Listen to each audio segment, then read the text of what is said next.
அவமானப்படுத்தி உன் ஃபேக்டரியில இருந்தே வெளில அனுப்புனிய மறந்துட்ட? என்னமோ பொண்ணு வளர்த்தா என்ன மாதிரி வளர்க்கணும்னு பெருசா பீத்திக்கிட்டிய. இப்ப பாத்தியா உன் பெரிய பொண்ணு நிவேதா எவனோ அரலூசு பையனை லவ் பண்றதா போய் சொல்லி உன்னை ஏமாத்திருக்கா.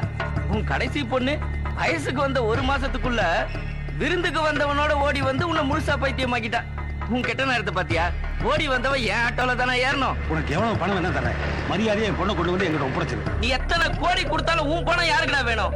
எனக்கு தேவை உன் மானம், மரியாதை, கௌரவம் ஒழியணும். பைத்தியார பயல, நான் சொல்றத கேளு. நான் சொல்றத நீ கேளு. காதல் கல்யாணம் பண்ணி ஆட்டோ ஓட்டினாலும் நான் சந்தோஷமா தான் இருக்கேன். ஆனா உன்னால நான் பட்ட கஷ்டமும் அவமானமும் நீயும் படணும், பரிதவிக்கணும். ஊட்டி சிட்டில ஓடுற அத்தனை ஆட்டோலயும் சவுத்துலயும் ஊட்டி தொழிலதிபர் மகாதேவன் பொண்ணு ஓடி போயிட்டான்னு போஸ்டர் அடிச்சு ஒட்டுவேன். நல்லா ஞாபகம் வச்சுக்கோ. உன்னோட முதல் சீனும் கடைசி சீனும் நான் தான்டா.